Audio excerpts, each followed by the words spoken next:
This is an art attack. This is an art attack. This is Art Attack.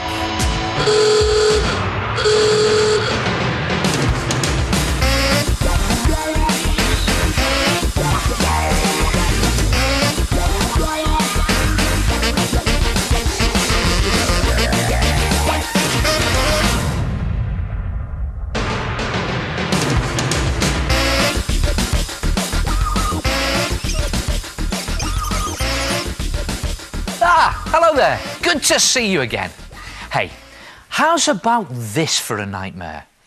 It's the middle of the night, and there you are, lying in bed, all peaceful, all calm, all still.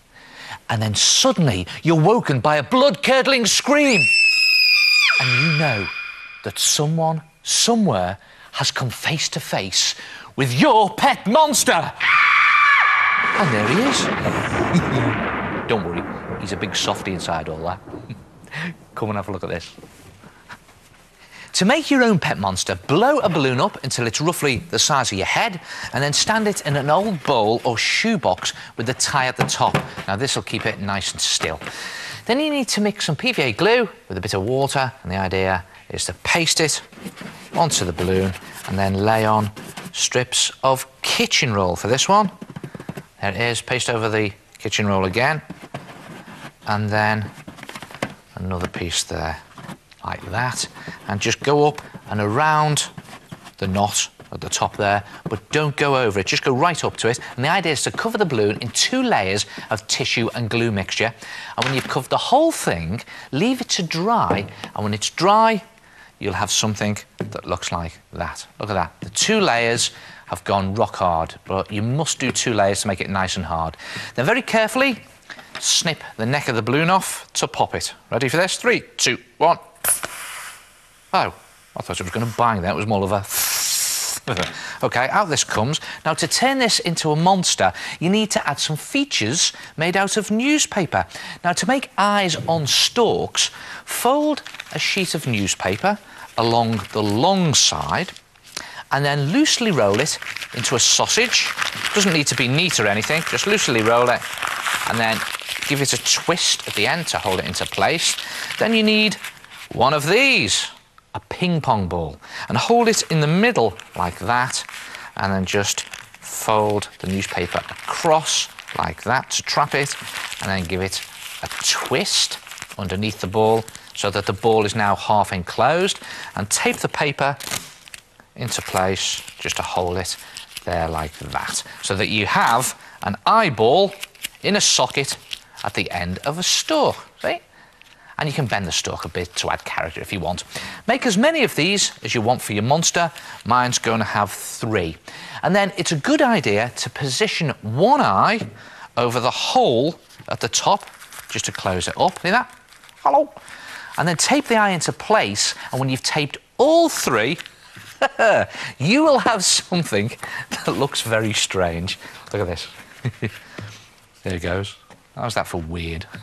Now, use lots of tape for this because you want to make it really strong. Then you need to make a long, thin newspaper ring and tape this into place for the mouth, and then 2 small rings for the nostrils. One on there. I've put some tape on these, and one on there. Just roll up your newspaper to make them. And if you want to add a tongue, just cut the shape out of some cereal box card, perfect for this, and pad it out with a bit of newspaper and bend it a bit, and then tape that into place, coming out of the mouth there like that. And again, I'm just adding in some extra bits of tape, doing it quickly, as usual on Art Attack, no time. You can take as long as you want and put as much tape on as you want. Now, to make some legs, just roll up some stubby newspaper sausages like that, and again, tape them to make them nice and secure, and just tape them onto the side of your monster. Again, using lots of tape to make everything nice and strong and secure. Oh, see, you've got to have lots of tape for that. I'll stick another one on, but you can put, I don't know, 4 or 5 bits on there, like that. Maybe 6 or 7 bits.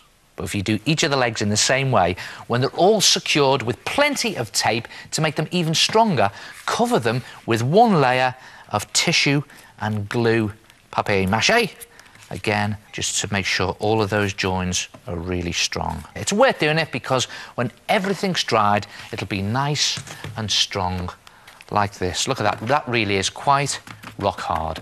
And now you're ready to paint your pet monster. You can use poster or acrylic paint for this, and I'm going to start with a good bogey green monster colour.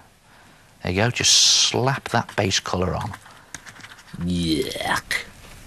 Gruesome. You could streak in some lighter yellow for veins and sinews. Blood red for the tongue.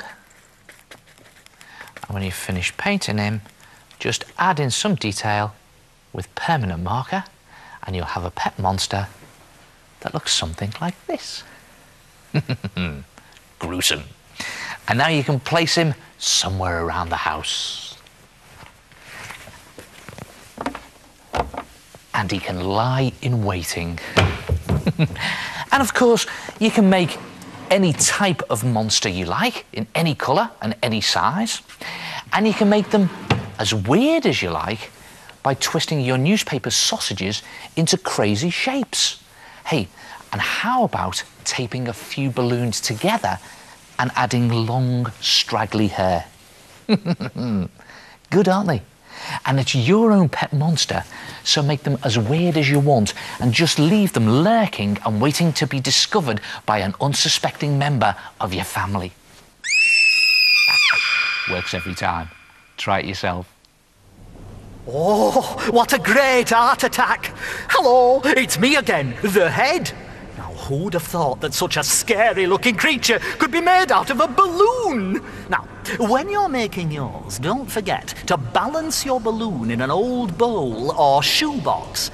That way, it makes it a lot easier to control when you're adding your layers of tissue and glue.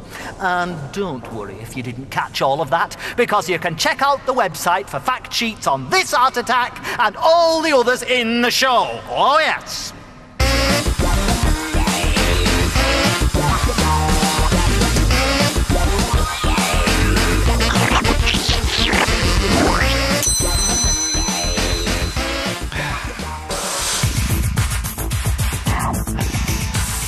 Oh, what's this? Yeah. Oh, yeah.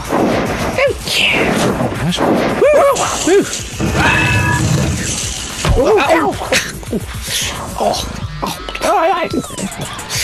Oh, you're all right, mate. You're all right. Hey, where's this not going?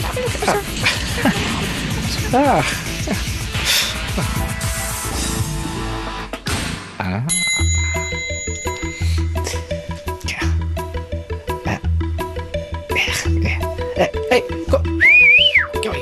Listen. Any chance? Heart attack. Big glass. Yeah, big glass. Yeah, great. There we go. Yes. Right then. See if you can guess what this big heart attack is.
Do you remember drawing people like this when you were younger? A bit babyish, right? Wrong. Believe it or not, many top cartoonists and animators still draw matchstick men to help them get action and movement into their cartoons. Look at this. Here's a cartoon of a tennis player, which I think is a bit stiff. There's no energy there, there's no action, there's no movement. Well, here's a great tip. If you draw it first as a moving matchstick man, you can get more action into the cartoon. But the one thing to remember is you must exaggerate the movement. So, OK, take a pencil and decide which way the action is going to go and really move your pencil in that direction. Watch this, here we go, across there like that. See that quick movement? Now, you use this line to create your matchstick man. So I'm going to put a hand there, and I'm going to put the tennis racket there, like that. Then I'm going to put a foot down at the other end. Then with quick movements, add the other sticks to your moving matchstick man. But don't forget, exaggerate your pencil movement. Watch this. A leg, there it goes, really quickly. An arm, like that. And a head tucked down there. Look at that. And there you have a moving matchstick man, now with lots of movement and more energy. And if you aren't happy with the amount of action in your cartoon and still don't think you've got enough movement into it, throw it away, just do it again with even more energy. It'll only take you a couple of seconds. In fact, many cartoonists do lots of matchstick men until they get it right. And bear in mind, the more you move your sticks, the more your picks move. Then it's just a case of using your moving matchstick man as a guide to doing your cartoon. So, OK, first I'm just going to fill out the shape of the body, like that. Just get some thickness into these body parts here. Get the leg up there like that. And that leg down there, just fleshing it out. Get the arm up there. Again, I'm just using quick movements for this. Don't forget the ball on the racket there. Put the racket in. See that? Then hang some clothes on him. So there we go. Put some clothes on there with some crease marks. And put a sleeve in his shirt there. And just flesh out the shape of his fingers. There it is, and maybe some tennis shorts there like that. And you see, I'm still doing it quite quickly, just to keep that energy, to keep that movement in there. A leg down there like that. And then his tennis trainers.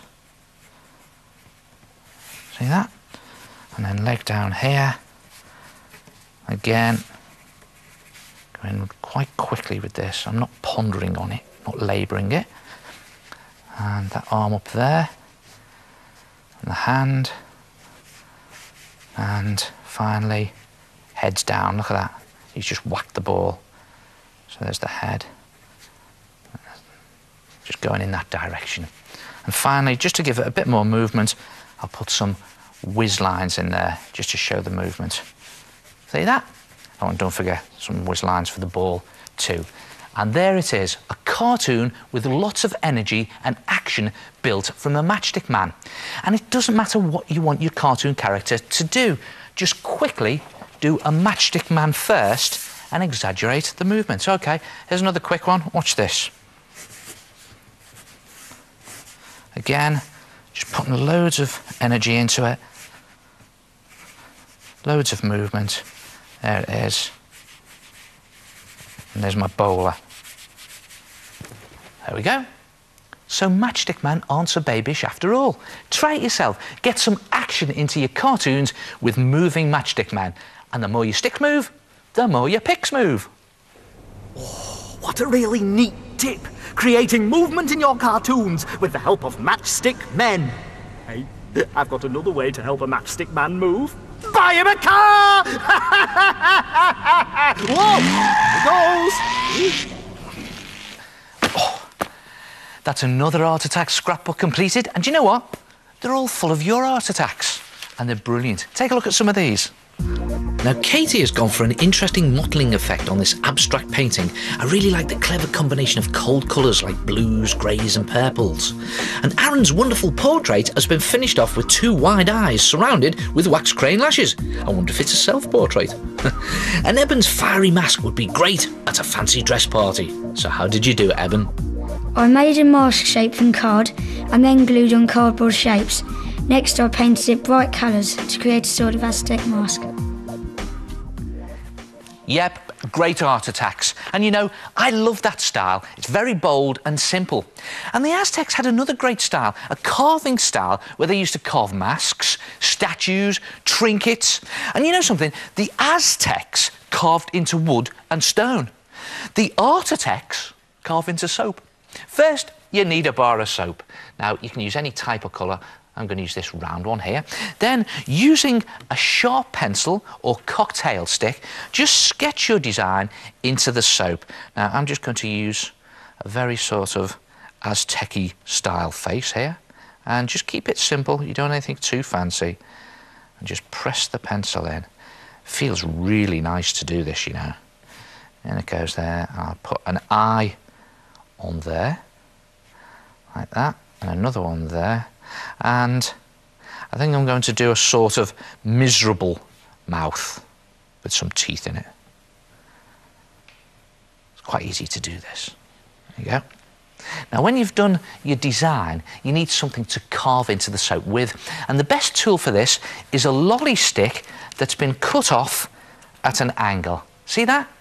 There's my lolly stick, and I've cut one off at an angle there. And if you use scissors for this, be very careful when you do it. In fact, it's always best to get someone else to do that sort of thing, isn't it? Now, you also need a few sharp pencils for this. In fact, if you find anything lying around your house that's good for this, do let me know. And just start carving. And when you're carving, it's just a case of dragging the soap away from your drawn lines, just very carefully. And as you go in, just take the excess bits away. You can always put them on another block. Stick them in the shower, I say, and just go round your drawing, carving all these chunks out like that.